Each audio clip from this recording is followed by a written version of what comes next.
Hello అండి. ఇవాల్టి వీడియోలో పచ్చి బఠానీలు యూజ్ చేస్తూ ఒక టేస్టీ శాండ్విచ్‌ని చూపిస్తున్నానండి. నేనైతే ఇక్కడ 2 కప్పుల ఫ్రోజన్ బఠానీలు తీసుకొని ఒక మిక్సీ జార్‌లో వేసి 3 పచ్చిమిర్చి, కొద్దిగా కొత్తిమీరని కూడా వేసి బరకగా పేస్ట్ చేసుకుంటున్నాను. ఒక కప్పు సన్నగా కట్ చేసుకున్నటువంటి ఆనియన్స్‌ని ముందుగానే రెడీగా కట్ చేసి పెట్టానండి.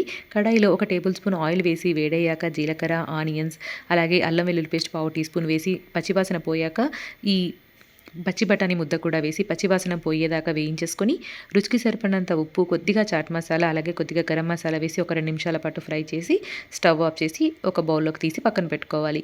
ఇప్పుడు ఈ మిశ్రమాన్ని బ్రెడ్ స్లైస్ పైన అప్లై చేసుకొని పైనుంచి ఒక చీజ్ స్లైస్ పెట్టేసుకొని మరొక బ్రెడ్ స్లైస్‌తో కవర్ చేసి ఆ బ్రెడ్ స్లైస్ పైన చక్కగా వెన్నని అప్లై చేసుకొని వెన్న రాసిన పక్క వేడి పెనం పైన పెట్టేసి పైనున్నటువంటి బ్రెడ్ స్లైస్‌కి కొద్దిగా వెన్నని అప్లై చేసి 2 వైపులా చక్కగా కాల్చుకోవాలి.